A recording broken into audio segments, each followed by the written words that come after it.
I'll be honest with you, my friends, I'm already tired of this player. A player who is as selfish as he is contemptuous. Yes, I'm talking about Mbappé again. Even when he's given the chance to do something honorable, he misses it. Mbappé is the teammate who won't give you the penalty to help you regain confidence.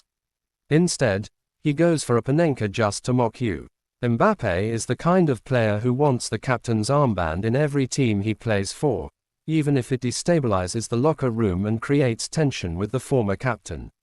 Yes, I'm talking about Griezmann and Marquinhos. Soon, it will be Valverde's turn at Real Madrid. Mbappé is the one who wants responsibility, but when his teammates are on the pitch, he's mentally in Stockholm. This guy only cares about his image and couldn't care less about those around him. Ever since this player burst onto the scene, something has felt off.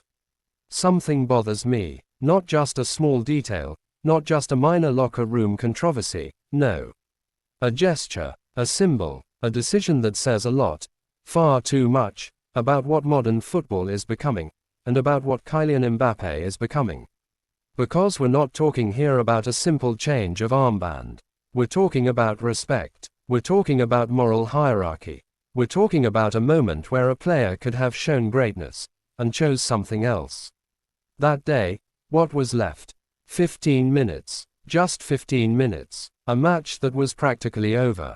And instead of letting N'Golo Kanté, yes, N'Golo Kanté, not just anyone, finish calmly with the captain's armband, it was taken from him.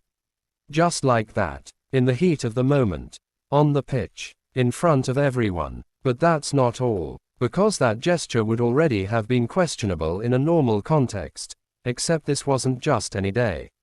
It was Kanté's birthday, a player respected worldwide, a discreet, humble, irreproachable man, the kind of player who never asks for anything, who never creates conflict, who gives everything without ever putting himself forward. And it's precisely that player who gets the armband taken away, 15 minutes before the end, on his birthday. You want to talk about symbolism? There it is, but not the kind we would have wanted to see. Because football isn't just about statistics, trophies, and contracts. It's also about moments, gestures, consideration, decisions that leave a mark.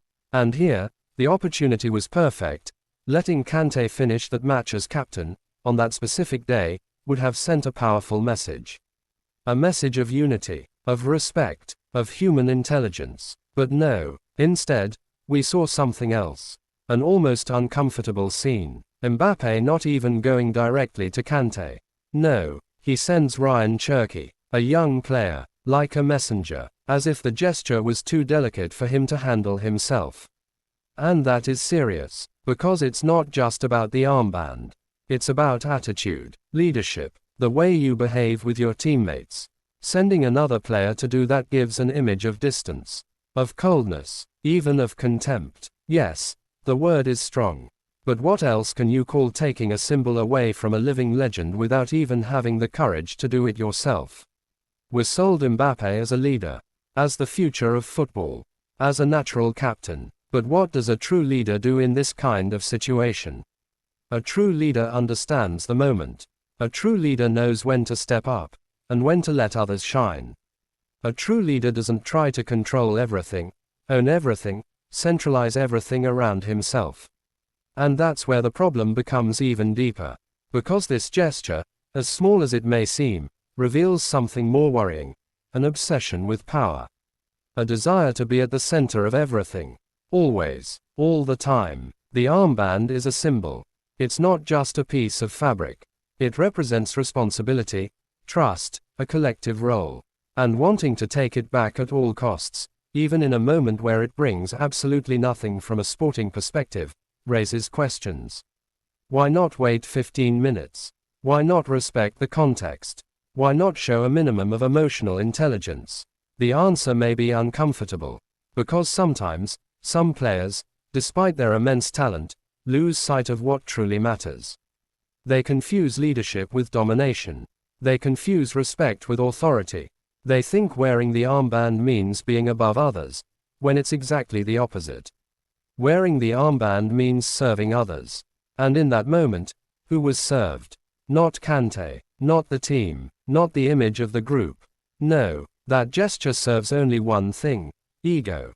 And that's what shocks people deeply, because Kante would never have done that. Never. It's the complete opposite of what he represents. A player who prefers to stay in the shadows, who asks for nothing, who accepts everything with dignity. And that's the kind of player who gets exposed like that, publicly, without consideration. The contrast is brutal. On one side, absolute humility. On the other, a misplaced display of power. And the worst part is the message it sends to young players.